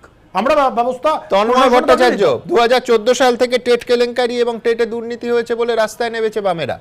আমরা রাস্তায় নেমেছিলাম, আমরা এখনো রাস্তায় আছি, আমরা এখনো মনে করি দুর্নীতি হয়েছে। মাননীয় মুখ্যমন্ত্রী একটু আগে বললেন যে যারা মানুষের সাথে নেই, নিজের কথা ভাবে, তাদেরকে উনি টিকিট দেবেন না। মুখ্যমন্ত্রী নিজে টিকিট দেবেন কেন? কালীঘাটে 35টা প্লট কার পরিবার পেয়েছে? কার পরিবারের নামে কালীঘাটে 35টা প্লট হয়েছে? সবচাইতে বেশি দোষী তো মুখ্যমন্ত্রী নিজে, সবচাইতে বেশি দুর্নীতির পাহাড় তো উনি নিজে। কিসের সততা উনার? গত 10 বছর ধরে একটা কাজ এই রাজ্যে হয়েছে যেটার বিজ্ঞাপন মুখ্যমন্ত্রীর অনুপ্রেরণা ছাড়া হয়েছে? টেটের চাকরি মুখ্যমন্ত্রীর অনুপ্রেরণায় হয়েছে, টেটের বিজ্ঞাপন মুখ্যমন্ত্রীর অনুপ্রেরণায় হয়েছে, বন সহায়ক নিয়োগ মুখ্যমন্ত্রীর অনুপ্রেরণায় হয়েছে। সমস্ত কিছুর পেছনে মুখ্যমন্ত্রীর অনুপ্রেরণা ছিল। অনুপ্রেরণাবিহীন কাজ পশ্চিমবাংলায় একটাও হয়নি। আর এই অনুপ্রেরণার জোরেই অভিষেক হার্ডওয়্যার আজকে সাততলার শান্তিনিকেতনে নামে একটা বিশাল বড় বাড়ি হয়েছে। তন্ময়বাবু, আপনারা শুধু এই আপনারা পার্টি অফিসে বসে আর মিডিয়ার সামনে শুধু কতগুলো অভিযোগ করেন যে অভিযোগের কোনো সারবর্তা নেই। আপনারা একটুখানি করুন, এই পার্টিটা করুন গ্রামগঞ্জে। বাংলার মানুষ আজকে জানতে চায় অভিষেক হার্ডওয়্যার কেন। আমি বিশ্বনাথ চক্রবর্তীর কাছে যাবো, আবার বলবো পলিটিক্যাল আয়রনি। দুর্নীতির কথা স্বীকার করার পর একটা দল তাকে গ্রহণ করছেন, আর আরেকটা দল 6 বছর ধরে এই অভিযোগের সঙ্গে যিনি ছিলেন তাকে শেষ মুহূর্ত অবধি আটকালো, যখন চলে গেলেন এখন বলছেন যে পাপ বিদায় হয়েছে। বিশ্বনাথ চক্রবর্তী, আবার বলছি পলিটিক্যাল আয়রনি। মানে দেখুন, আমি তিনটে বিষয় বলবো। একটা হলো যে সংসদীয় ব্যবস্থায় মুখ্যমন্ত্রীর নেতৃত্বে মন্ত্রী পরিষদ চলে, ফলে কোনো সরকার যদি ভুল ত্রুটি করে তার দায় ইন্ডিভিজুয়াল মন্ত্রীর সাথে সাথে মুখ্যমন্ত্রী নেতা হিসাবে, মন্ত্রী পরিষদের প্রধান হিসাবে অস্বীকার করতে পারেন না। অর্থাৎ রাজীব বন্দ্যোপাধ্যায় বা বিশ্বজিৎ কুণ্ডু যারা অপব্যবহার করেছে ক্ষমতার, দুর্নীতি করেছে, সে দায়টা শেষ পর্যন্ত মমতা বন্দ্যোপাধ্যায় চিফ মিনিস্টার হিসেবে অস্বীকার করতে পারেন না। দ্বিতীয় যে বিষয়টা, যে এই এন্টার প্রক্রিয়াতে আপনি দেখুন যে মেধার সাথে কম্প্রোমাইজ করা হয়েছে, দলীয়করণ ভাবে যে নিয়োগ করা হয়েছে, তাহলে মেধার সাথে স্যাক্রিফাইস করাতে আপনি শিক্ষা ব্যবস্থাটাকে স্যাক্রিফাইস করেছেন, আপনি শিক্ষার সাথে কম্প্রোমাইজ করেছেন। পাশাপাশি যদি কোনো ছাত্র এখানে মেধার ভিত্তিতে নিয়োগ হয়ে থাকে তার দিকেও আজকে আঙুল উঠছে যে সেও শেষ পর্যন্ত ওই একই দুর্নীতির মধ্য দিয়ে হলো না তো। এবং সবচেয়ে বড় কথা, 2014 সালের পরে 16 সালে স্বয়ং শিক্ষামন্ত্রী কোচবিহারে গিয়ে একটি জায়গাতে বলেছিলেন কর্মীদের যে যারা স্কুলের রিক্রুটমেন্টে টাকা নিয়েছেন তারা ফেরত দিন। আমার প্রশ্ন, তারপরে অনেকটা সময় গেছিল, কিন্তু নির্বাচনের 16তে জেতার পরে আনন্দবাজারে হেডলাইন হয়েছিল আমার সরকার কোনো দুর্নীতি করেনি, মুখ্যমন্ত্রী পরিষ্কার না বলেছিলেন। এবার নির্বাচনে যদি জেতেন উনি কি এই দুর্নীতি থেকে অস্বীকার করতে পারবেন? মানে আমি ভয় পাই সুমনদা এইটা ভেবে যে দুর্নীতি শেষ পর্যন্ত ইনস্টিটিউশনালাইজড হয়ে যায়। কারণ যে দল জিতে যায় সে মনে করে আমি সিকান্দার, মানে তার মানে আমার পাপ, আমার অন্যায়, আমার দুর্নীতি সমস্ত যেন মুছে গেল। আপনি বলছেন জো জিতা ওই সিকান্দার। আমি আমার পরের বিষয়ে আসবো, কোট আনকোট যাচ্ছি। রাজনৈতিক সুপারি হিসেবে নিয়োগ করা হচ্ছে অফিসারদের, ভোটারদের নিয়ন্ত্রণ করতে চাইছে পুলিশ প্রশাসনের কিছু অফিসার, অন্য কেউ নয়। হাওড়ায় এই অভিযোগ আনছেন রাজ্যপাল জগদীপ ধনখড়। কালনায় মমতা বন্দ্যোপাধ্যায়ের উপস্থিতিতে আজ তৃণমূলে যোগ দিয়েছেন প্রাক্তন আইপিএস হুমায়ুন কবির, এবং তিনি জানিয়েছেন যে মুখ্যমন্ত্রীর কাজে অনুপ্রাণিত হয়েই তিনি রাজনৈতিক দলে যোগ দিলেন। কয়েকদিন আগে তিনি পদত্যাগ করেছিলেন। বহরমপুরে আবার কর্মীদের উদ্দেশ্যে মুখ্যমন্ত্রী বলছেন ওদের পুলিশ ভয় দেখানোর চেষ্টা করলে ভয় পাবেন না, অর্থাৎ কেন্দ্রীয় বাহিনী। আমি দ্রুত এই বিষয়গুলোতে আসবো, আগে প্রতিবেদন। রাজ্য প্রশাসনের একাংশের বিরুদ্ধে পক্ষপাতিত্বের অভিযোগে এবং তাদের নির্বাচনী প্রক্রিয়া থেকে দূরে রাখতে ইতিমধ্যেই জাতীয় নির্বাচন কমিশনের দ্বারস্থ হয়েছে বিজেপি। এই পরিস্থিতিতে প্রশাসনের একাংশের বিরুদ্ধে চাঞ্চল্যকর অভিযোগ তুললেন রাজ্যপালও। मैं इस चीज को बर्दाश्त नहीं कर सकता कि कोई पुलिस अधिकारी इस अहंकार में आ जाए कि मैं नतीजे को निर्णय करूंगा। मेरे ध्यान में बातें आई हैं, कुछ लोगों की नियुक्ति की गई है, उनको पॉलिटिकल सुपारी के तहत नियुक्त किया गया है। व्यक्तिगत रूप से मैंने उनको आगाह किया है, they should not play with fire। অতীতে বাংলার ভোটের সময় একাধিক জেলার পুলিশ সুপারকে সরাতে দেখা গেছে নির্বাচন কমিশনকে। তাদের বিরুদ্ধে পক্ষপাতিত্বের অভিযোগ উঠেছে। পরে আবার দেখা গেছে ভোট মিটলেই তাদের পুরনো জায়গায় ফিরিয়ে এনেছে রাজ্য সরকার। আর এবারের হাই ভোল্টেজ বিধানসভা ভোটের মুখে রাজ্যের সাংবিধানিক প্রশাসকের মুখে পলিটিক্যাল সুপারির মতো চাঞ্চল্যকর শব্দ, আর তা ঘিরেই তোলপাড় রাজ্য রাজনীতি। রাজনৈতিক সুপারি তো আপনি নিয়ে আপনাকে আপনার বিজেপি পশ্চিমবঙ্গে পাঠিয়েছে। আপনি তো রাজনৈতিক সুপারি নিয়ে আপনার প্রতিটি ক্রিয়াকলাপ এই রাজভবন থেকে চালাচ্ছেন। আপনার যদি কোনো অপছন্দের কিছু থাকে সংবিধান মতো আপনি ব্যবস্থা নিন না। বিজেপি এবং রাজ্যপাল যখন রাজ্য প্রশাসনের একাংশের বিরুদ্ধে পক্ষপাতিত্বের অভিযোগে সরব, তখন ইতিমধ্যেই কেন্দ্রীয় বাহিনীর ভূমিকা নিয়ে বারবার প্রশ্ন তুলেছে তৃণমূল। ভোটের সময় যে কেন্দ্রীয় বাহিনী মোতায়েন করা হয় তা কেন্দ্রীয় স্বরাষ্ট্র মন্ত্রকের অধীনস্থ। বিজেপি বারবার দাবি করছে প্রতিটি বুথে কেন্দ্রীয় বাহিনী দিয়ে ভোট করানো হোক। আর এই পরিস্থিতিতেই তা নিয়ে দলীয় কর্মীদের উদ্দেশ্যে বার্তা দিয়েছেন মমতা বন্দ্যোপাধ্যায়। আমার বুথ ওয়ার্কাররাই আমার সম্পদ। বুথ ওয়ার্কারদের ভয় পেলে চলবে না, ওদের পুলিশ এসে ধমকালে চলবে না, ভয় পাবে না, মাথা নত করবে না। আমি ভয় পাই না তো। মনে রাখবেন, আপনার একটা ভোট অন্য জায়গায় পড়লে সেই ভোটটা কিন্তু চলে যাবে বিজেপির দিকে। এদিকে জল্পনার অবসান ঘটিয়ে 12 দিন আগে খাকি উর্দি সরিয়ে রাখার পর মঙ্গলবার কালনায় মমতা বন্দ্যোপাধ্যায়ের উপস্থিতিতে তৃণমূলে যোগ দিলেন সদ্য প্রাক্তন আইপিএস অফিসার হুমায়ুন কবির। মমতা বন্দ্যোপাধ্যায় জিন্দাবাদ। তৃণমূলে যোগ দিয়েই নাম না করে বিজেপিকে নিশানা করলেন এই সদ্য প্রাক্তন আইপিএস অফিসার। যে মানুষের মধ্যে ঘৃণা, বিদ্বেষ এবং বিভেদের রাজনীতি যে বিজেপি করে আজকে এখানে শাসন ক্ষমতায় আসতে চাইছে, এই যে মানুষ আতঙ্কিত, তাদের পাশে দাঁড়াতে, তাদের সামনে হয়ে তাদের যুদ্ধ করতে, ফাইট করতে। এবং বললাম যে মমতা ব্যানার্জি যে বিভিন্ন স্কিমগুলো চালু করেছিলেন, বিভিন্ন উন্নয়নমূলক কাজ করছেন এবং যেভাবে ঝাঁপিয়ে পড়ে উনি কাজ করেন মানুষের জন্য, সেটা আমাকে অভিভূত করেছে। চন্দননগরের পুলিশ কমিশনার পদ থেকে ইস্তফা দিয়ে হুমায়ুন কবিরের তৃণমূলের যোগদান সম্পর্কে কটাক্ষের সুর বিরোধীদের গলায়। এতদিন ধরে চাকরি করলেন, বাকরি করলেন, বললেন নাকি সব ঠিকমতো দেখভাল করছেন। কি দেখভাল করছিলেন? মমতা ব্যানার্জির ছবি বুকে নিয়ে পুলিশ কর্তার মতো কাজ করেছেন। মমতা ব্যানার্জির ছবি বুকে নিয়ে মানুষের উপরে অত্যাচার করেছেন, আক্রমণ করেছেন। আজকে সেই কারণেই পার পাবেন না, এটা বুঝে মমতা ব্যানার্জির আঁচলের তলায় ঢুকতে হচ্ছে। আমাদের দেখতে হবে না, এটা সাধারণ মানুষ বোঝেন, নিরপেক্ষতাটাও বোঝেন। আর হঠাৎ তৃণমূল কংগ্রেসে যোগদান করাটাও, খাকি পোশাক ছেড়ে, সেটাও মানুষ বোঝে। ঠিক সময় মানুষ ঠিক উত্তর দিয়ে দেবে। সব মিলিয়ে ভোটের নিরাপত্তার দায়িত্ব যাঁদের ঘাড়ে, তাদের নিরপেক্ষতা নিয়েই বিতর্ক তুঙ্গে। সুনীত হালদার, আব্দুল ওয়াহাব ও ঝিলম করঞ্জাইয়ের রিপোর্ট, এবিপি আনন্দ। শান্তনবাবু, মমতা বন্দ্যোপাধ্যায় বুথ কর্মীদের বলছেন যে কেন্দ্রের পুলিশকে ভয় পাবেন না। অর্থাৎ আপনারা যেটা মনে করেন যে রাজ্যের পুলিশ তৃণমূলের দলদাস, তৃণমূলও মনে করে যে কেন্দ্রীয় বাহিনী আসলে বিজেপির দলদাস। আমি এই প্রশ্নের উত্তর দেবো, তার আগে কুণালদা যে বিষয়গুলো বলছিলেন বা দুর্নীতির যে কথা উঠেছিল, রাজ্যের মুখ্যমন্ত্রী বলছেন আমফানের ত্রাণের টাকা ভুল করে কারুর কাছে চলে গেছে। আচ্ছা সুমনদা, আপনার অ্যাকাউন্টে গেছে ভুল করে, আমার অ্যাকাউন্টে গেছে, শুধু তৃণমূলের নেতাদের ঘরেই কেন ভুল করে যায়? তার জন্য যেভাবে অ্যাঙ্গেলে কথা বলছেন, ওনার দুর্নীতি নিয়ে সেরকমই চিন্তা আছে। আর কেন্দ্রের পুলিশ তো অন্য রাজ্যে কোনো মুখ্যমন্ত্রী এই সমস্যা করেন না। অন্য রাজ্যে তো বিজেপি বিরোধী মুখ্যমন্ত্রীও আছেন, তারা কি কথা বলেছেন যে কেন্দ্রের পুলিশ বিজেপির পুলিশ? সমস্যাটা হচ্ছে হুমায়ুন কবির তার উদাহরণ। 2003 সালের আইপিএস বলছেন ইনি আসলে প্রমোটি আইপিএস। এই ব্যক্তি গলি মারো, গদ্দারক গলি মারো, কলকাতাতে তৃণমূলের মিছিলেও স্লোগান হলো, কোনো গ্রেপ্তার হলো না। চুচুড়াতে বিজেপির মিছিল হলো, আমাদের জেলা যুব মোর্চার সভাপতি আরও 4-5 জনকে গ্রেপ্তার করে নিলেন। এই ব্যক্তির আরও চাকরি ছিল, গরু পাচার কাণ্ডে নাম আসছে, যে কোনো দিন সিবিআই ডাকবে। তার জন্য এখন পলিটিক্যাল শেল্টার, দিদিমণি বাঁচাবে, মুখ্যমন্ত্রী বাঁচাবে, তার জন্য তৃণমূলের ছাতা ধরেছে, কিন্তু বাঁচতে পারবে না।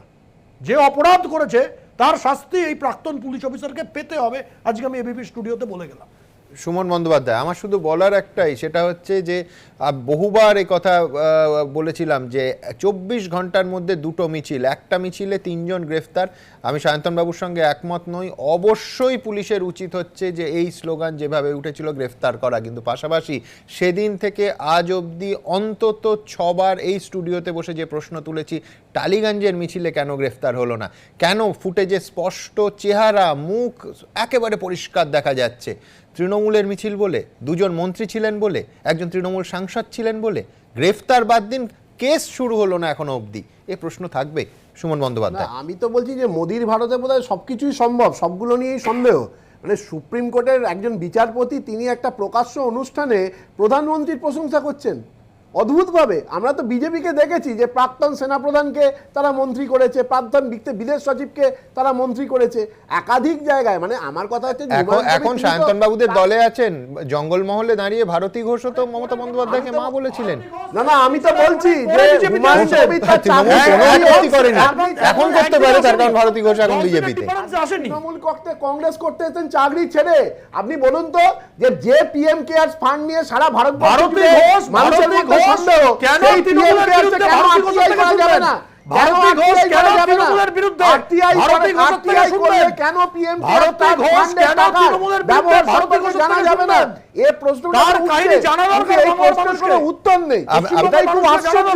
আমি তন্ময় ভট্টাচার্যের কাছে আসবো। আমি বলছি সবাই নিজের নিজের অংশটা ভুলে যান। হুমায়ুন কবিরের কথা আজকে উঠছে, আমার অসুবিধে নেই, কিন্তু বিহারের পুলিশ প্রধান গুপ্তেশ্বর পান্ডে তিনি ভিআরএস নিয়ে এনডিএতে যোগ দিলেন নীতিশ কুমারের উপস্থিতিতে ইলেকশনের কয়েকদিন আগে। কই কোনো বিবেকধারী তো আপত্তি তোলেননি?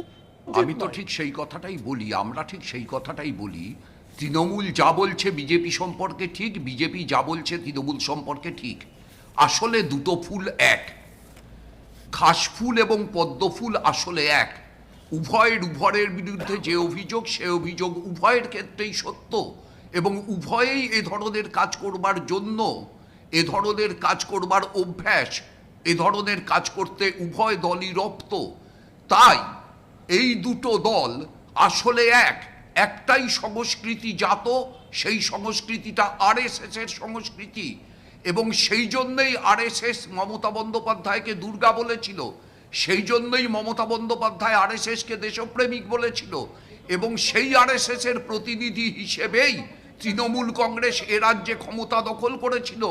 আজকে সেই আরএসএস তৃণমূল কংগ্রেসের চাইতেও বড় শক্তিশালী মুখ হিসেবে বিজেপিকে ভোট দিয়ে কি ভুল ত্রিপুরাবাসী করেছিল সেটা যেন বাংলার মানুষ না করে। আমার প্রথম প্রশ্ন, যে তন্ময় বাবুদের প্রধান শত্রুকে সিপিআইএমএল এর আমরাও তো তাই বলছি, আরে বিজেপিকে ভোট দিতে তো তোমরা বলেছিলে 1998-তে 1999-তে 2004-এ এই বিজেপিকে ভোট দিতে তোমরা বলেছিলে, তৃণমূল কংগ্রেস বলেছিল বিজেপির বিজ্ঞাপন 2 বছর পূর্তির বিজ্ঞাপন প্রকাশ করে পশ্চিমবাংলার প্রথম এমপি বিজেপি তৃণমূল কংগ্রেসের উপর। মানে 21 রাত 26 রাত এবার আমি যেটা দেখাবো, কালকে দেখিয়েছিলাম গান, আজকে দেখাবো স্লোগান। শুধুমাত্র স্টুডিওতে তরজা যুক্তি পাল্টা যুক্তি নয়, স্লোগান উঠে আসছে একটার পর একটা। কৃষ্ণ কৃষ্ণ হরে হরে দিয়ে দুদলই বিজেপি এবং তৃণমূল নিজস্ব স্লোগান গেঁথেছে। এই মুহূর্তে আরেকটা স্লোগান একেবারে শিরোনামে চলে আসছে, খেলা হবে। কি খেলা হবে সে তো বলবে সাধারণ মানুষ এবং তাদের ভোট, কিন্তু আপাতত স্লোগানে খেলা হবে। খেলা হবে, ভয়ঙ্কর খেলা হবে, খেলা হবে। নিয়ম করে প্রতি মাসে আমি আছি, তুমি ওনাদের বন্ধু, এবার খেলা হবে। আরে খেলা তো হবে, লড়াই তো হবে, গুলি তো চলবে। আমি খেলা আরম্ভ করবো না, দেখবো।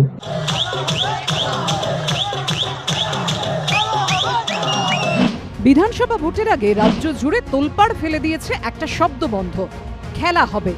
রাজনীতির গণ্ডি ছাড়িয়ে আমজনতার মুখে মুখে ঘুরছে এই স্লোগান। এমনকি বিয়ে বাড়িতে ডিজের গানেও ট্রেন্ডিং সেই খেলা হবে।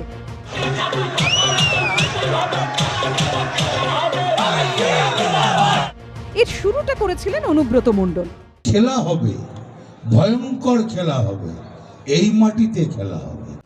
অতীতে ভোটের আগে অনুব্রত মণ্ডলের মুখে শোনা গেছে নকুলদানা, গুড় বাতাসা, চড়ম চড়ম ঢাক বাজানোর মতো অভিনব সব দাওয়াই। তবে জনপ্রিয়তার নিরিখে সে সবকে ছাপিয়ে গেছে খেলা হবে, এতটাই যে কার্যত কপিরাইট নিয়ে শুরু হয়ে গেছে টানাপোড়েন। অনেকে বলছেন খেলা হবে স্রষ্টা অনুব্রত নন। এই স্লোগান প্রথমবার দিয়েছিলেন বাংলাদেশের নারায়ণগঞ্জের আওয়ামী লীগের সাংসদ শামীম ওসমান। আসো খেলবো, খেলা হবে, খেলা হবে। অনুব্রতর অনুগামীরা অবশ্য বলছেন স্লোগানের স্রষ্টা যেই হোক, জনপ্রিয়তার নেপথ্যে একমাত্র কেষ্টদা। তার অনুগামী বলে পরিচিত বীরভূমের প্রাথমিক শিক্ষা সংসদের চেয়ারম্যান তো সরকারি পদে থেকে খেলা হবে স্লোগান দিয়ে বিতর্কে জড়িয়েছেন। কন্যাশ্রী বলটা আমার হচ্ছে সফল, ইঞ্জিনিয়ার যুদ্ধকে বঞ্চিতই লবে বন্ধু, এবার খেলা হবে। অনুব্রতকে জবাব দিতে গিয়ে বিজেপির মুখেও সেই খেলা হবে। আরে খেলা তো হবে, লড়াই তো হবে, গুলি তো চলবে, দেশ হিতৈষীর সঙ্গে উপর চলবে না দেশদ্রোহীর উপর চলবে। সবাই নাচবে, আমি দেখবো, তারপর আমি খেলা আরম্ভ করবো, ওরা দেখবো। তৃণমূলের ভোট প্রচারেও গুরুত্বপূর্ণ জায়গা করে নিয়েছে খেলা হবে। মাঠে ময়দানে সভামঞ্চে ঝড় তুলছে এই স্লোগান। আরে বাইরে থেকে বর্গি আসে নিয়ম করে প্রতি মাসে আমিও আছি তুমিও রবে বন্ধু, এবার খেলা হবে। আমার মাটি সইবে না, ইউপি বিহার হইবে না, বাংলা আমার বাংলা রবে বন্ধু, এবার খেলা হবে।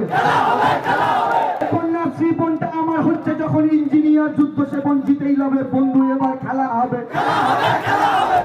খেলা হবে জনপ্রিয়তার আজ যে দিল্লি অব্দি পৌঁছেছে তা বোঝা গেছে এ রাজ্যের দায়িত্বপ্রাপ্ত বিজেপির সহ পর্যবেক্ষক অরবিন্দ মেননের কথায়। তার মুখে অবশ্য খেলা শেষের হুঁশিয়ারি।